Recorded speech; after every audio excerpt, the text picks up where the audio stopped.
Bueno, entremos de lleno en este tema. Bienvenidos a este análisis. Hoy vamos a explorar una metáfora histórica que, francamente, es fascinante. Es como observar una monumental partida de ajedrez geopolítico, pero una que evolucionó y se transformó por completo a lo largo de 7 décadas.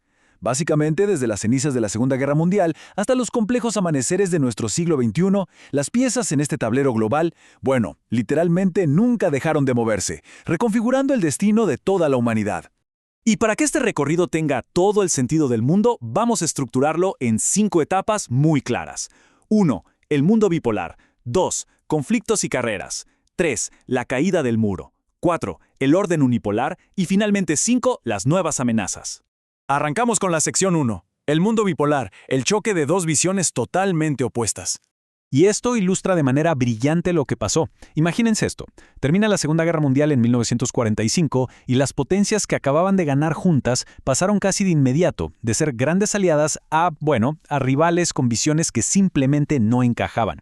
Así nace el concepto de la Guerra Fría. Ahora, ¿por qué fría? Porque se evitó a toda costa usar armas en un enfrentamiento directo. Fue un choque puramente político e ideológico.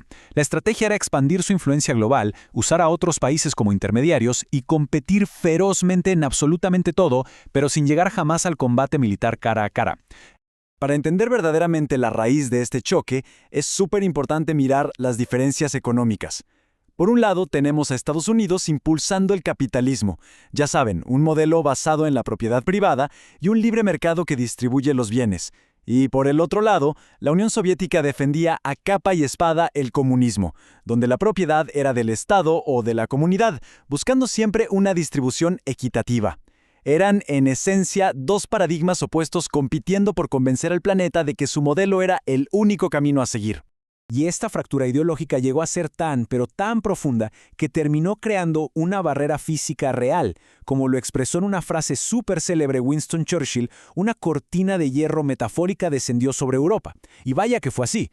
Esta división no solo rayó los mapas del continente, sino que partió a naciones enteras a la mitad. El caso más extremo y emblemático, por supuesto, fue Alemania, y muy en especial la ciudad de Berlín, que quedó dividida casi como con un bisturí en estrictas zonas capitalistas y comunistas. Pasamos a la sección 2, conflictos y carreras, el mundo en máxima tensión. Como Europa estaba estancada en esta división tan rígida, la presión inevitablemente explotó en otros continentes. Como existía este miedo absoluto a una destrucción nuclear mutua, ambas superpotencias decidieron jugar sus fichas a través de terceros. Empezaron a financiar y armar a otras naciones. Y es así como estallan conflictos inmensos como la Guerra de Corea, la peligrosísima crisis de los misiles en Cuba y, por supuesto, la desgarradora Guerra de Vietnam. Cada bando quería ganar más territorio y influencia, manteniendo siempre esta ilusión de no estar oficialmente en guerra el uno con el otro. Pero ¿saben qué es increíble? Incluso en medio de toda esta tensión hay datos históricos que parecen de película. Por ejemplo, después del enorme susto de la crisis de los misiles en Cuba, quedó dolorosamente claro que un simple malentendido podría ser el fin de la humanidad. Así que instalaron una línea directa entre Washington y Moscú, el famosísimo teléfono rojo. El detalle irónico aquí, pues que esta herramienta vital para frenar el apocalipsis ni siquiera era un teléfono, y tampoco era de color rojo. Era en realidad una simple máquina de teletipo. Avancemos un poco y veamos cómo esto empieza a escalar mucho más allá de las fronteras de nuestro planeta. Esta rivalidad desató una aceleración tecnológica asombrosa, la famosa carrera espacial.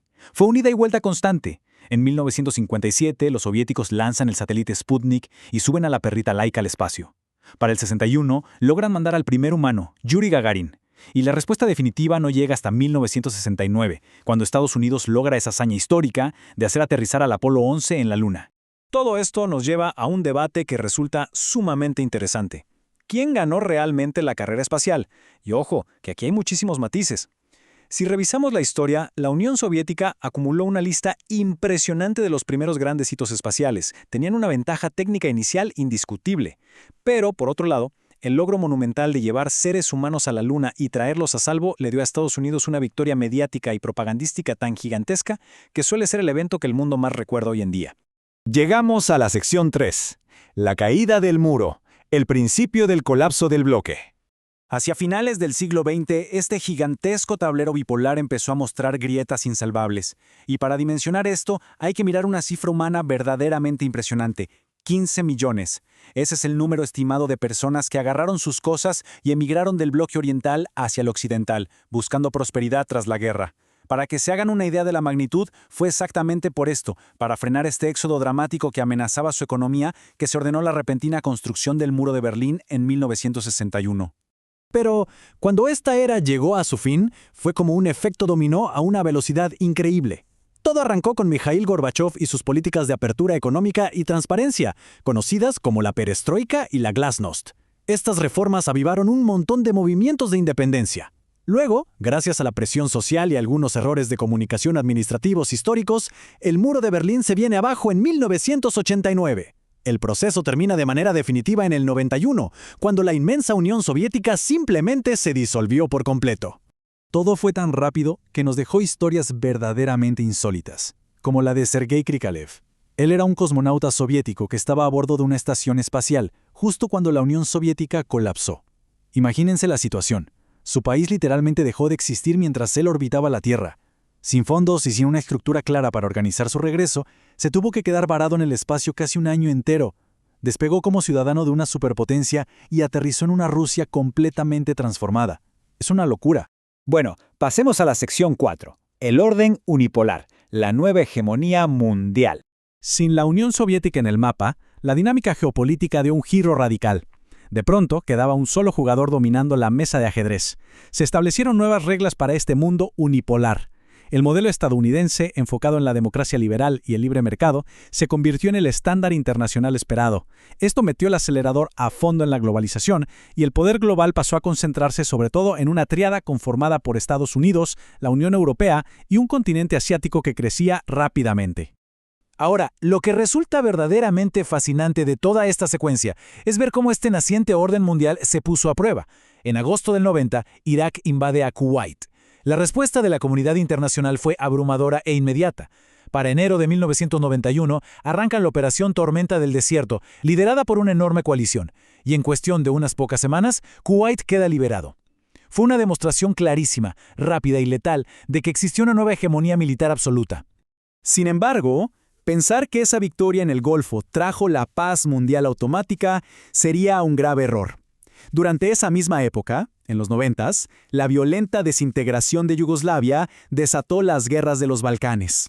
Alimentado por rivalidades étnicas súper profundas, este conflicto dejó unas 130.000 víctimas. Y tristemente, dejó muy en claro los grandes límites que tenían las misiones de paz internacionales para estabilizar regiones que estaban internamente fracturadas. Lo que nos lleva a nuestra última parada, sección 5, las nuevas amenazas y la guerra asimétrica. El comienzo del siglo XXI sacudió el tablero geopolítico una vez más. Las reglas cambiaron por completo. Miren la diferencia fundamental. Durante décadas, la guerra convencional era de estados contra estados, atacando infraestructuras militares de frente en un conflicto abierto. Pero el nuevo siglo trajo el auge del terrorismo global. Hablamos de grupos radicales, sin fronteras marcadas, que utilizan ataques sorpresa para infundir miedo constante, y que tienen como objetivo principal a los civiles y los espacios públicos. Una amenaza totalmente impredecible.